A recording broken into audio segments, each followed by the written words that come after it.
Good morning, and welcome to the Lumos story time here at the Lewis County Public Library. Today we are going to be reading one of Edgar Allan Poe's short stories. But can you hear that tapping? That knocking? That thumping? That beating? Can you hear the beating of a telltale heart? True. Nervous. Very, very dreadfully nervous. I had been and am. But why will you say that I am mad? The disease had sharpened my senses, not destroyed, not dulled them. Above all was the sense of hearing acute. I heard all the things in heaven and in the earth. I heard many things in hell. How then am I mad? Hearken and observe how healthily, how calmly I tell you the whole story. It is impossible to say how first the idea entered my brain, but once conceived, it haunted me day and night. Object there was none. Passion there was none. I loved the old man. He had never wronged me. He had never given me insult. For his gold I had no desire. I think it was his eye. Yes, it was this. One of his eyes resembled that of a vulture. A pale blue eye with a film over it. Whenever it fell upon me, my blood ran cold. And so, by degrees, very gradually, I made up my mind to take the life of this old man, and thus rid myself of that eye forever. Now this is the point. You fancy me mad. Madmen know nothing, but you should have seen me. You should have seen how wisely I proceeded, with what caution, with what foresight, with what dissimulation I went to work. I was never kinder to the old man than during the whole week before I killed him, and every night about midnight I turned the latch of his door and opened it, oh, so gently. And then, when I had made an opening sufficient for my head, I put in a dark lantern, all closed, so that no light shone out, and then I thrust in my head. Oh, you would have laughed to see how cunningly I thrust it in. I moved it slowly, very, very slowly, so that I might not disturb the old man's sleep. It took me an hour to place my whole head within the opening so far that I could see him as he lay upon his bed. Ha! Would a madman have been so wise as this? And then, when my head was well in the room, I undid the lantern cautiously. Oh, so cautiously, for the hinges creaked. I undid it so much that a single thin ray fell upon the vulture eye. And this I did for 7 long nights, every night, just at midnight. But I found the eye always closed, and so it was impossible to do the work, for it was not the old man who vexed me, but his evil eye. And every morning when the day broke, I went boldly into the chamber and spoke courageously to him, calling him by name in a hearty tone, and inquiring how he had passed the night. So you see, he would have been a very profound old man, indeed, to suspect that every night, just at 12, I looked in upon him while he slept. Upon the 8th night, I was more than usually cautious in opening the door. A watch's minute hand moves more quickly than did mine. Never before that night had I felt the extent of my own powers, of my own sagacity. I could scarcely contain my feelings of triumph. To think that there I was, opening the door, little by little, had he not even to dream of my secret deeds or thoughts. I fairly chuckled at the idea, and perhaps he heard me, for he moved on the bed suddenly as if startled. Now, you may think that I drew back, but no. His room was as black as pitch with the thick darkness, for the shutters were close fastened through fear of robbers. And I knew that he could not see the opening of the door, and I kept pushing on it steadily.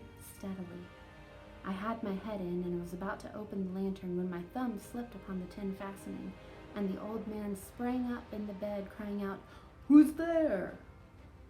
I kept quite still and said nothing. For a whole hour I did not move a muscle, and in the meantime I did not hear him lie down.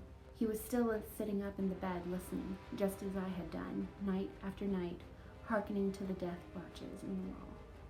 Presently I heard a slight groan, and I knew it was the groan of mortal terror. It was not the groan of pain or of grief. Oh no! It was the low, stifled sound that arises from the bottom of the soul when overcharged with awe. I knew well the sound. Many a night, just at midnight, when all the world slept, it has welled up from my own bosom, deepening with its dreadful echo the terrors that distracted me. I say I knew it well. I knew what the old man felt and pitied him, although I chuckled at heart. I knew he had been lying awake ever since the first slight noise when he had turned in the bed.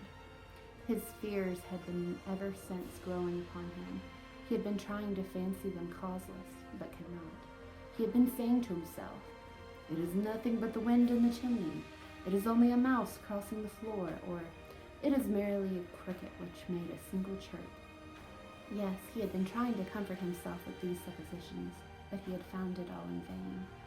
All in vain, because death, in approaching him, had stalked with his black shadow before him and enveloped the victim. And it was the mournful influence of the unperceived shadow that caused him to feel, although he neither saw nor heard, to feel the presence of my head within the room. When I had waited a long time, very patiently without hearing him lie down, I resolved to open a little, very, very little crevice in the lantern. So I opened it. You cannot imagine how stealthily, until at length a single dim ray, like the thread of a spider, shot from out the crevice and full upon the vulture eye. It was open, wide, wide open, and I grew furious as I gazed upon it. I saw it with the perfect distinctness, all in a dull blue, with the hideous veil over it that chilled the very marrow of my bones. But I could see nothing else of the old man's face or person, for I had directed the ray as if by instinct, precisely upon the spot. And now I have not told you what you mistake for madness is, but over acuteness of the senses. Now, I say, there came to my ears a low, dull, quick sound, such as a watch makes when enveloped in cotton. I knew that sound well, too. That was the beating of the old man's heart. It increased my fury as the beating of a drum stimulates a soldier into courage. But even yet I refrained and kept still. I scarcely breathed. I held the lantern motionless. I tried how steadily I could to maintain the ray upon the eye. Meantime, the hellish tattoo of the heart increased. It grew quicker and quicker and louder every instant.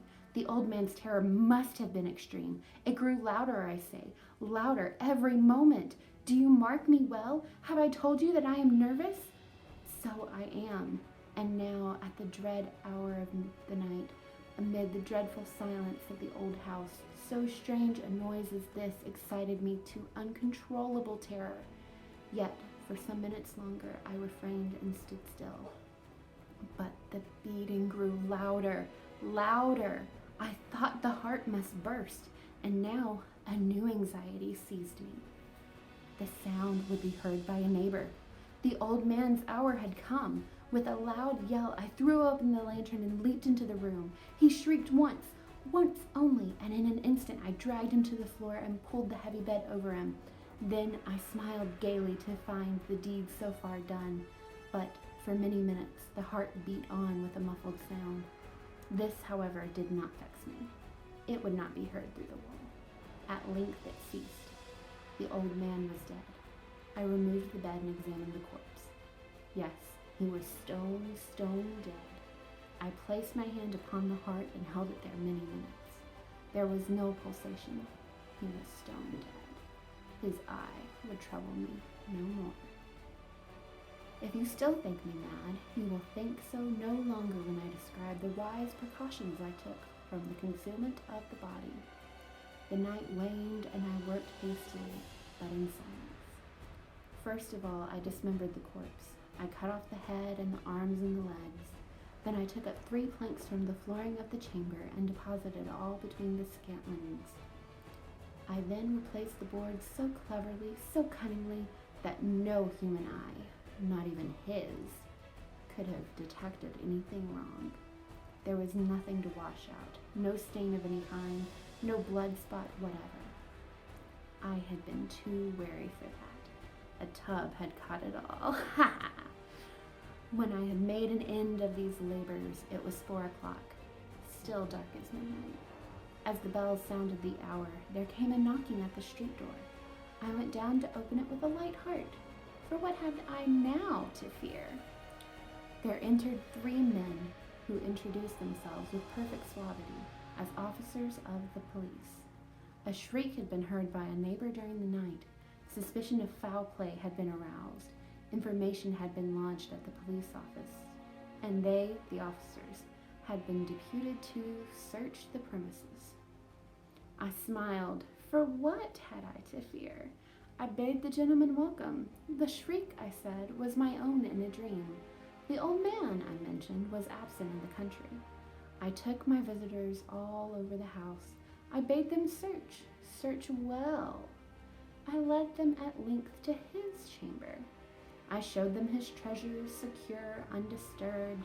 In the enthusiasm of my confidence, I brought chairs into the room and desired them here to rest their fatigues, while I myself, in the wild audacity of my perfect triumph, placed my own feet upon the very spot beneath which reposed the corpse of the victim. The officers were satisfied. My manner had convinced them. I was singularly at ease. They sat, and while I answered cheerily, they chatted familiar things. But ere long, I felt myself getting pale and wished them gone. My head ached, and I fancied a ringing in my ears. But still they sat and still chatted. The ringing became more distinct. It continued and became more distinct.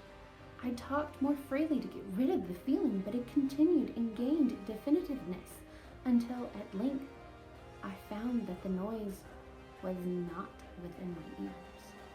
No doubt now I grew very pale, but I talked more fluently and with heightened voice. Yet the sound increased, and what could I do? There was a low, dull, quick sound, much such sound as a watch makes when enveloped in cotton.